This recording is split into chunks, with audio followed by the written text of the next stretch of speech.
Some viewers may find this content disturbing. Viewer discretion is advised.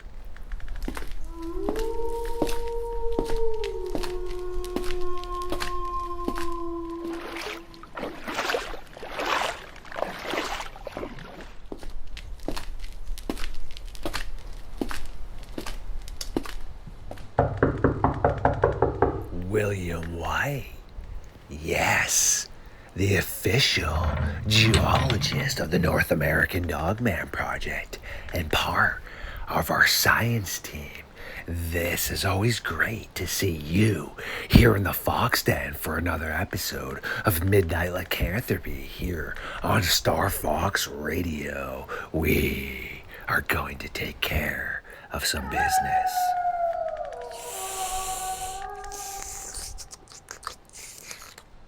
Yes, absolutely delicious. And now that we have that taken care of, it is time for William and myself and everyone else to take a walk into the darkness.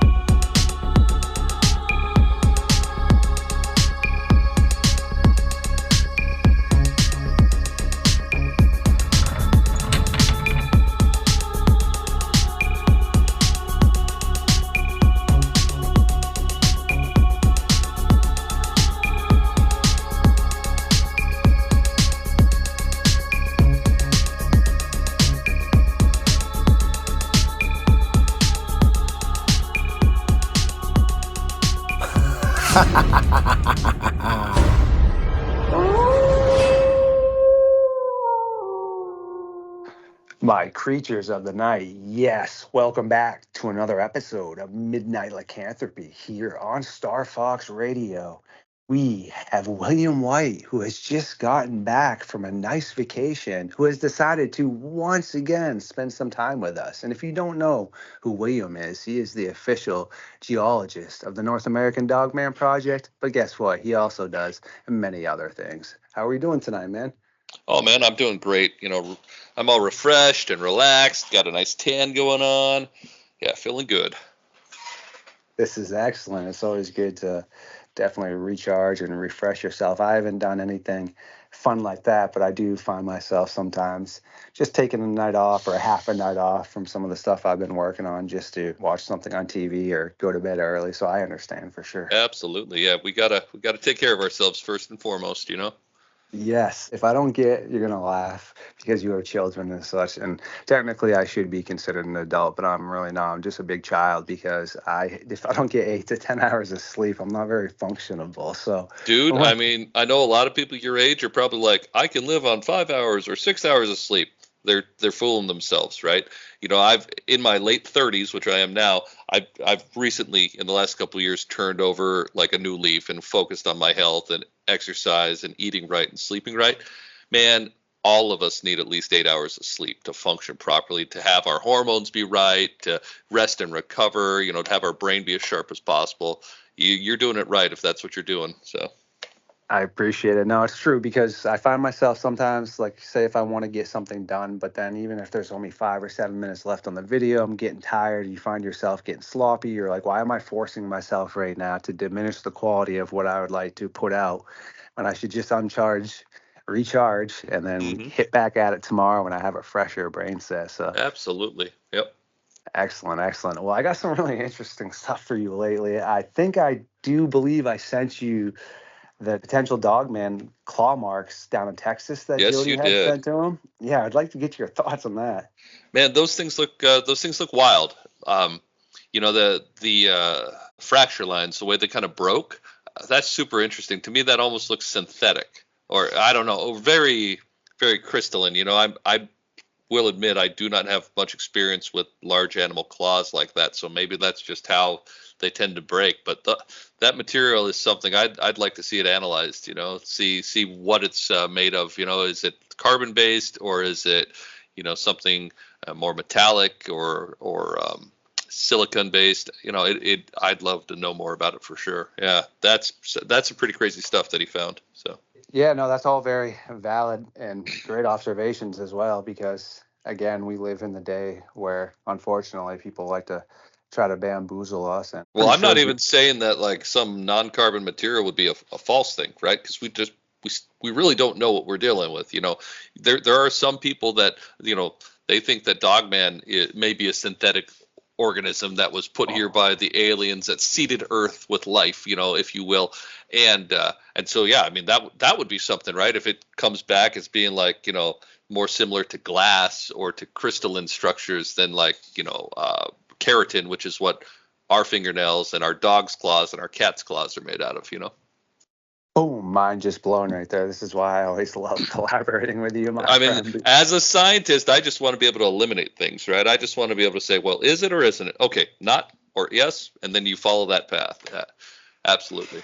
It's super funny that you said that too, because my little brother and such, who's both of my little brothers, but the one I speak to consistently, who lives really near me, is always impressed and always been intrigued with what I've been doing and such, and the people I've been interacting. And it was funny because the other day we were talking, and he goes, "Man, you've been talking to some scientists or something lately, or like what's going? Wow, you just blew my mind." And I was like, "Yeah, actually, I have a few great scientists on my team that have blown my mind, which I'm able to translate back to blowing your mind." So, I mean, I will say that there's that whole, show me a man's friends and I'll tell you, what kind of man he is, sort of thing. There is something to that. Who we associate with can definitely change the frequency of our own soul or our own mind, the direction that our brain is going.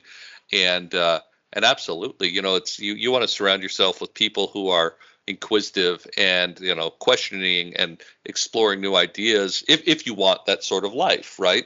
If you want to have a more mundane life, then surround yourself with people who are more interested in cutting their grass and fertilizing it, making their lawn look green, or whatever their thing is. You know what I mean? So no, it's super true. And again, that's excellently spoken. And it's why I love to, like I said, just to learn and be able to interact with individuals such as yourself, because I really wish I could rewind. And back when I was in school, if I was so intrigued, I mean, I graduated and I did fine. I attended college, but I'm just saying, if I had the ambition I love to learn now back then, it would have been mind blowing. But it's okay, because you can never really boo hoo about the past. You just move forward. And I'm here right now learning and, expanding my knowledge. So it's just, I figured you'd get a kick out of that. So. Oh, absolutely. Yeah, that's pretty funny that he kind of noticed something in you. Yeah, I mean, shoot, in this modern age of the internet, libraries, Amazon, ordering any book basically that's ever been published, I mean, there's nothing stopping any of us from educating ourselves on any topic. We don't necessarily need to spend all that money and get maybe a biased perspective from a professor, when we can just go directly to the source of the material that they were going to teach us anyway. I mean, that doesn't work in all things. Some things you do need hands-on demonstrations, but yeah, I mean, don't feel bad, man. You can become as knowledgeable and educated in any topic as you want to. Absolutely. Again, such beautifully stated, because yes, it's a gift and a curse. You got to be able to make sure to filter through the crap, but there's so much great knowledge out there. And I've read so many amazing lectures, so much textbooks. And like you said, yes, just not having a one side perspective, but being able to read 4 or 5 different people's perspective and be able to piece together like, oh, wait a second, this is kind of occurring. So it is excellent. Yeah, it is. To ask you about something else. I don't know if I got a chance to send you this, but this recently was sent to us, posted in my group from actually one of my good friends, Deborah Hatchwell with BBR Investigations. And obviously over in the Canuck Chase, they've been having all kinds of crazy stuff for years over there. And the majority of my UK and Europe research, she's actually been the source and been able to kind of give me a heads up as to what's occurring over there, because she's there. And obviously I try to help her over here, and I've spoken to a couple of the witnesses that she spoke to, which is pretty cool. But long story short is, just recently, pretty tall tree, definitely pretty tall tree, and off to the right there is a head of what looks to be maybe cattle, something along the lines of that, but it's just the head up there. And I first thought to myself, okay, well, Yeah, Okay. sure. Mountain lions do drag their prey up into trees, but I don't think mountain lions have ever been native to Europe. So that kind of Yeah. got me scratching my head. I Part was of thinking Europe, was it? Canuck Chase. So that is in the United Kingdom. Okay. Yeah, I mean, they're. I think at one time they may have had a native species of lynx, which is kind of like a more fluffy bobcat. But I'm pretty sure those are supposed to be extinct. However, Europe or England's interesting, right? Because they have all these sightings of a cryptid that they call, the black cats or black panthers, and there are a lot of people who see these large black cats in the woods and the farm fields and stuff.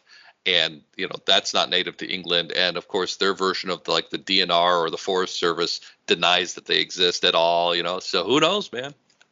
So would a black panther, you would know more than me, would they pretty much have the same behavior, more or less, as say a jaguar and a mountain lion using Yeah, trees? And okay, so yeah. so Most technically, most of those bigger cats, though not like not. I don't know about tigers. Certainly not tigers do. lions. I mean, they don't go all the way up the tree, but I've Right. seen tigers pull them, like, lay on a tree branch Yeah. up there and eat their food. Yes. Yeah, because that protects it from the scavengers, the wolves, the coyotes. In the case of Africa, the hyenas and jackals.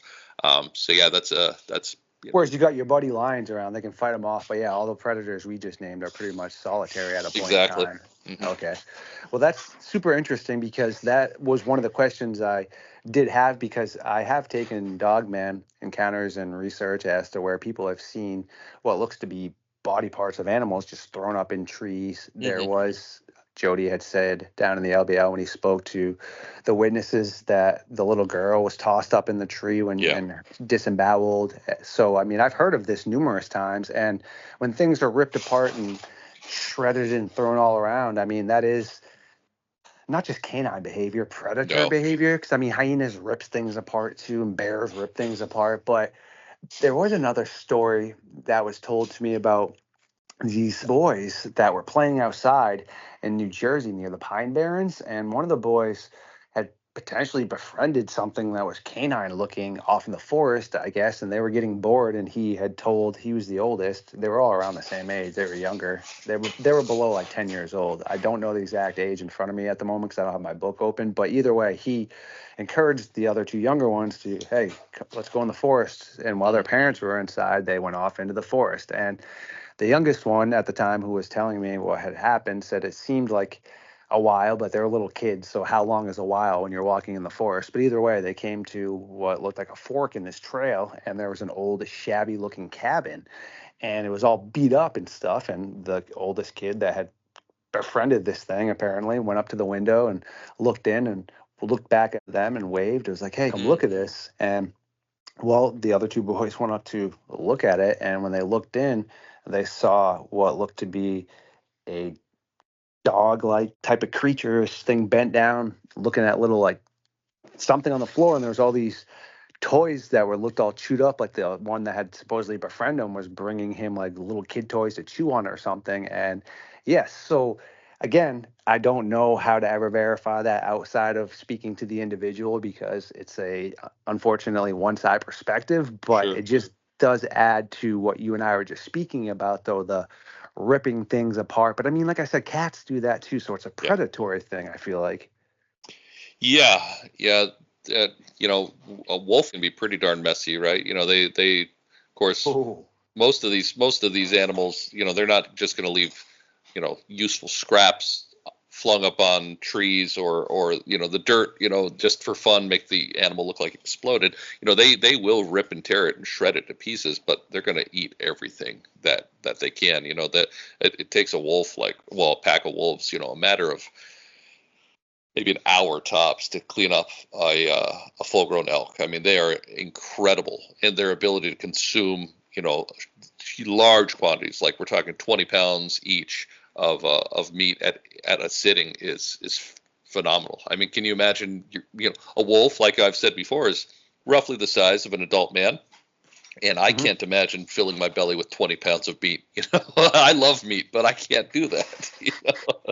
So yeah, No. it's fascinating though, because I've also seen cats just absolutely play with something that they probably had no intention of eating, and basically tearing it to pieces, just having fun with it. So yeah, it really depends on what we're dealing with here. So.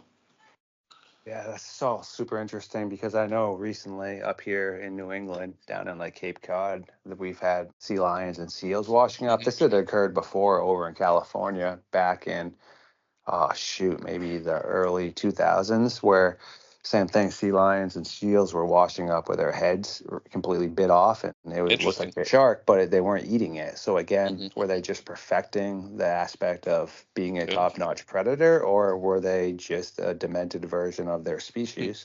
Something that really liked the head. I don't know. That's pretty wild.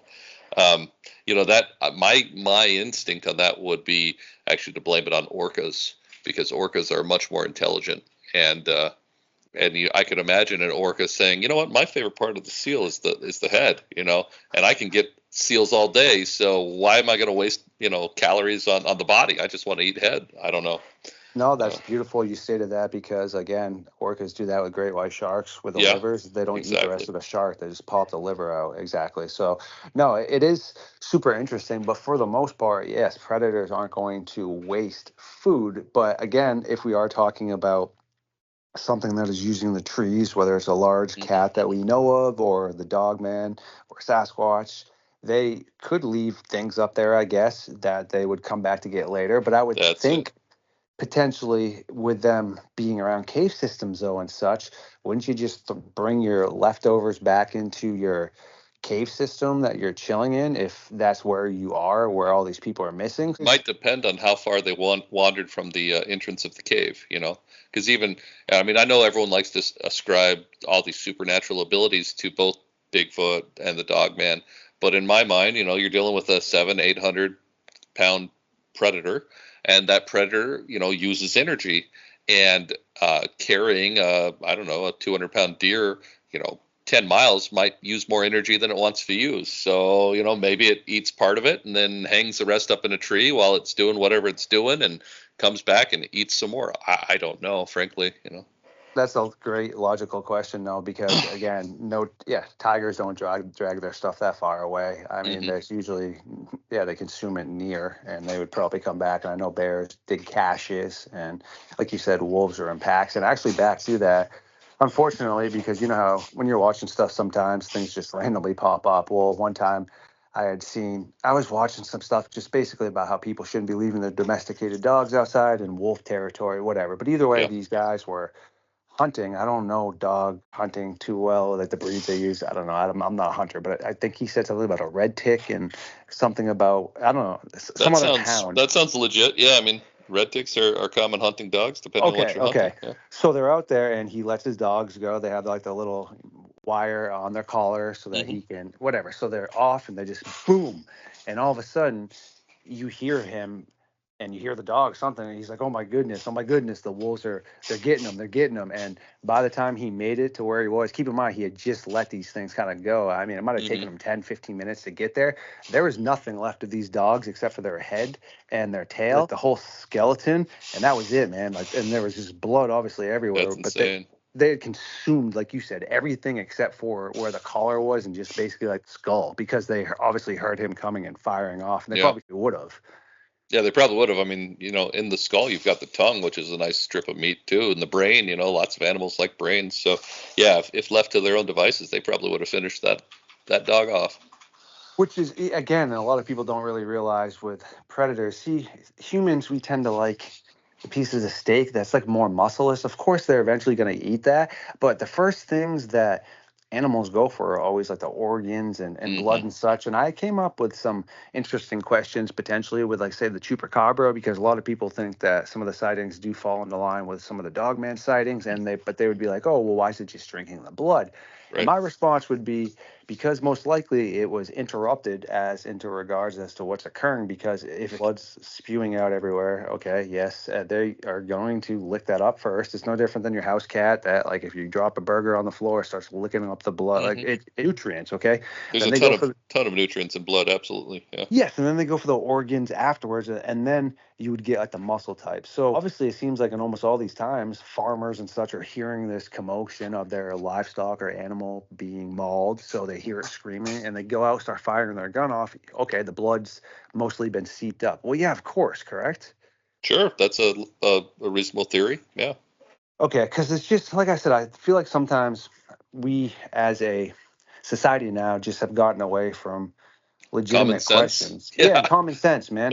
It's unfortunate, Well, I but mean, you think about it, like, used to be that, way more than half the population basically grew up in farms and small towns, and, you know, even if you didn't have your own farm animals, you hunted regularly. And I hmm mean, nowadays, 90% of the population lives in cities and suburbs, and very few people actually hunt comparatively. So yeah, for most people, they really have no notion of what happens when you pierce an animal's artery.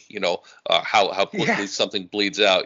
How quickly the dirt can just soak up blood, and if it's dry. I mean, yeah, I think there's a certain disconnect. As kids would say these days, people need to touch grass. As far as getting familiar yes. with how nature works. But yeah, I think that's probably a big part of it. Preach, man, because like again, it's great because I'm here or researching, but in times I've just gotten footprints now to the point where I don't even need to send them to Nooksium and our tracker and other people anymore, because I know legit like that is Hmm. a raccoon track, that is a coyote Sure. track, yes, that is a canine track, but just because it's a big dog track, there are big dogs. Like I think people just feel every time you go out in the forest and find some track, oh, it's a Dogman or Bigfoot, but snow and dirt change things. So it could make it look like it's a claw when it actually isn't. Oh Animals yeah, make yeah. Melting noises. snow can expand the size of a print, just as it melts away. It depends on how old that track is. It could be like a normal human track, or it could look like a Bigfoot track. So. Yes. And then the noises that animals make, again, Hmm. people forget that. Like, I mean, as stated newer. Foxes are Yes. famous for sounding like something possessed out in the woods. Yeah. So I'm not saying people aren't seeing things and people aren't hearing things, but I am just stating animals make noises, animals are animals, and animals do Yeah. animal things. Absolutely. Yeah. When let's see, my mom, her whole family's from Arizona, and my great grandparents lived in this tiny little mountain town in an area called the White Mountains.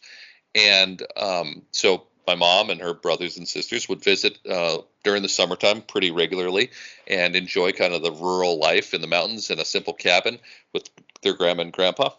And yeah, I mean, there's mountain lions out there. My mom would say that, like, when she would walk to the outhouse, because we're talking that simple, right? That sometimes she would hear what sounded like a woman being in the woods. That classic description that people have.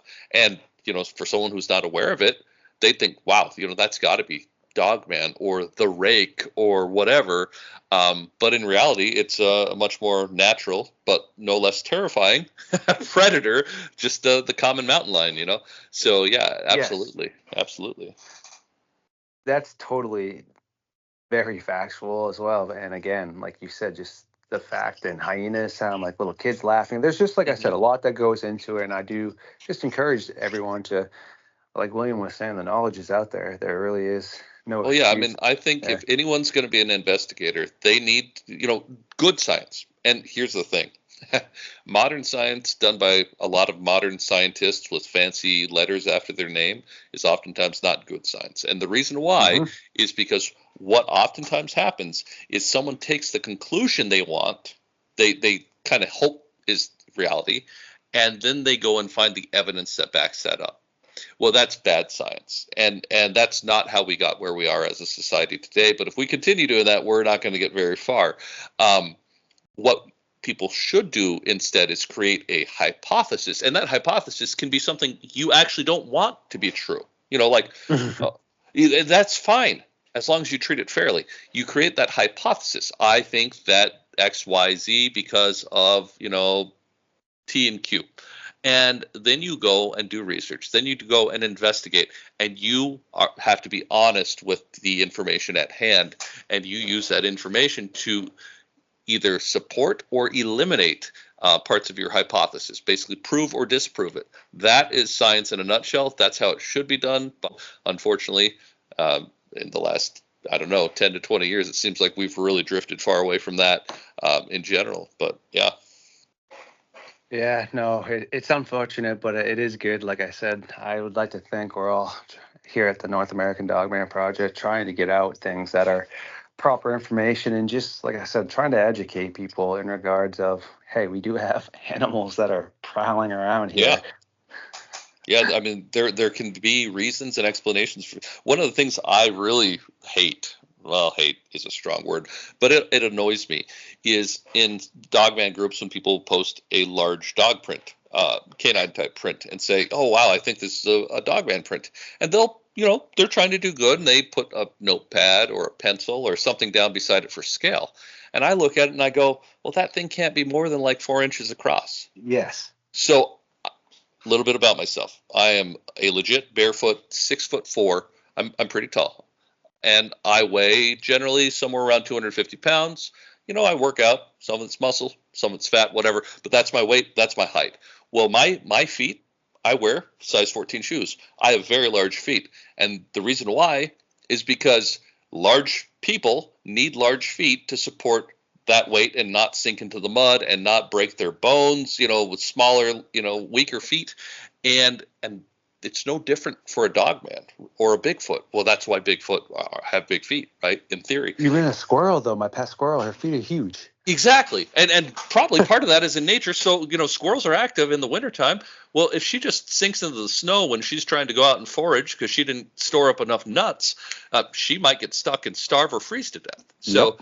That's exactly why. So yeah, these And people that's have like to not even remember a 3-pound animal.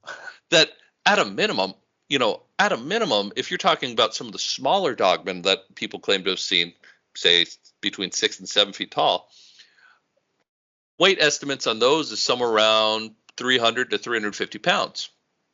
Well, that's a lot of weight. So having all your weight supported by 2, 4 foot inches across dog pads, dog feet, is not going to that makes no sense. They're going to sink into the mud all the time. They're not going to be able to walk in the snow, unless their bones are made of some sort of mythical material.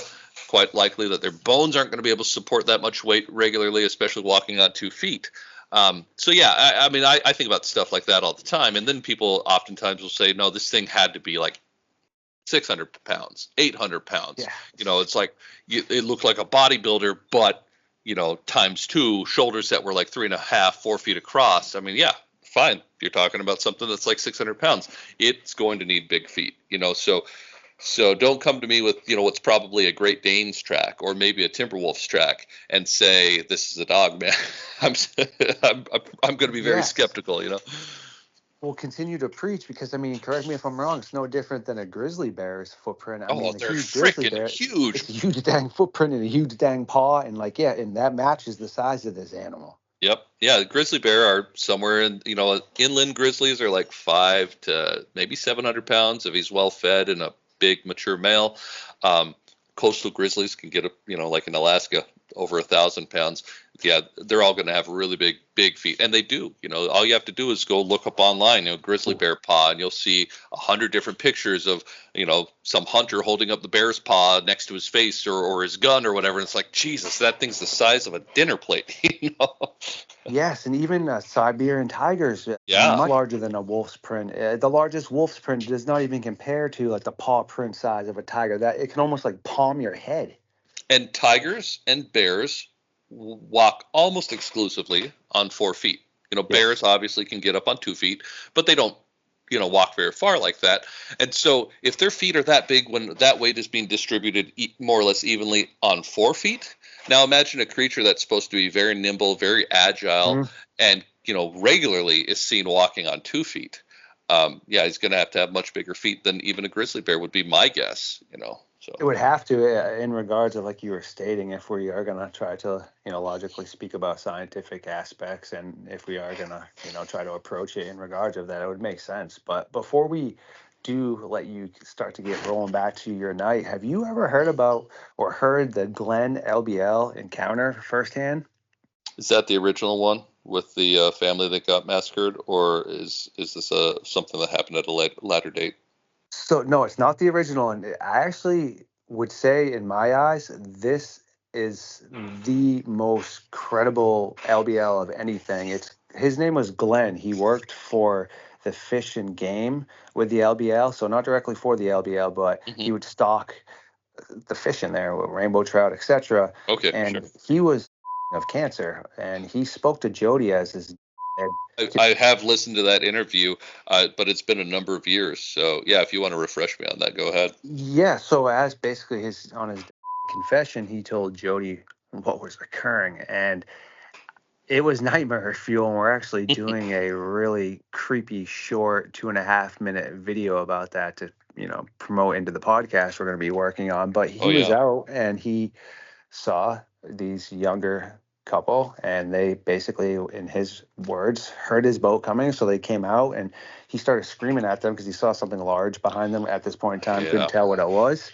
They started waving at him, and he said he was screaming louder and louder, and then he realized this thing looked like a giant hyena with a massive mane, mm, but also looked kind of lion-like with the mane like a hyena, and he said it was sure, scooted down like a cat would be, which is kind of how a hyena gets down before it pounces. And he said it was completely brutal as to what occurred, and then completely disposed of them. And he said that more or less, obviously, he never got the inclination that this area wanted anyone to know about what's going on. He actually got visited and was told, you can't talk about this. So more or less, as unfortunately yeah, he was getting ready to pass, he sat down with Jody and basically, yes, did his confession. But I found it super intriguing, whereas you and I and others have been diving into the hyena aspect, that hmm this pretty much, in my eyes, the most credible encounter from that area, because Jody verified he did work for the fish and game department because there's right. certain paycheck stubs, etc. And Jody talked to him, and that's mind blowing to me. Yeah, yeah. Actually, you telling me that, I remember now vividly that story, and yeah, I mean, to me, stuff like that is much more credible because what does he have to gain? Like we were talking about earlier about some of the Bigfoot sightings and films that may or may not be legit. You know, before we started the podcast, when there's a monetary reward, people oftentimes will say anything to become famous or make money. But a guy who's died of cancer, who it sounds like just kind of wanted to get something off his chest that probably had been bothering him for decades. Yeah, Yes. what does he have to gain from that other than leave a memory of like, well, Grandpa was kind of crazy in his last couple days because he told this story. No, I find stories like that a lot more authentic, a lot more believable. Um, and it doesn't surprise me. I mean, people will say, well, how can the keep stuff like this secret? Someone's going to talk. You know what? There were over 100,000 people involved in the Manhattan Project. Yeah. The project where we developed nuclear weapons during World War II. And the Soviet Union and Germany had no idea what was going on. Soviet Union did after we tested it. They had enough spies connected to things that they were able to piece together what was going on at that point. But up until then, they didn't, and Germany and Japan never did. And you're talking about 100,000 people or more involved in it. And sure, a lot of it was compartmentalized. A lot of them didn't know exactly what they were working on. But you can But there's keep a still lot ways of to keep people secrets. quiet. Yeah. Yeah, threatening them, threatening their family, paying them off. I mean, even just threatening, like, well, it'd be a shame if you got fired from this department or Yeah, make them look agency. insane. Yeah, Yeah, exactly. you'll miss out on that nice little retirement plan that we have going for us after 20 years, Bob. I'm sure you were kind of counting on that, weren't you? Even stuff as simple as that, those veiled threats, I think can get a lot of people to just shut up and go along with the project. Because, in the end, most of us are not independently wealthy. Most of us, we've got to worry about number one first, Yes. ourselves, our family. Yes. That's top priority. And frankly, I don't blame them for that because I don't know what I would do in their situation. I'd like to say, well, I'd stand up for truth and I'd, be a whistleblower. But in the end, we see what happens to whistleblowers. They get railroaded all the time. There have been all sorts of recent lawsuits against whistleblowers, let Hmm. alone these. There was an airline that I guess, or not an airline, an airplane manufacturer recently that made the news because they had some whistleblowers that turned up, within weeks of going to, I guess, testify about some Hmm. issues with their production.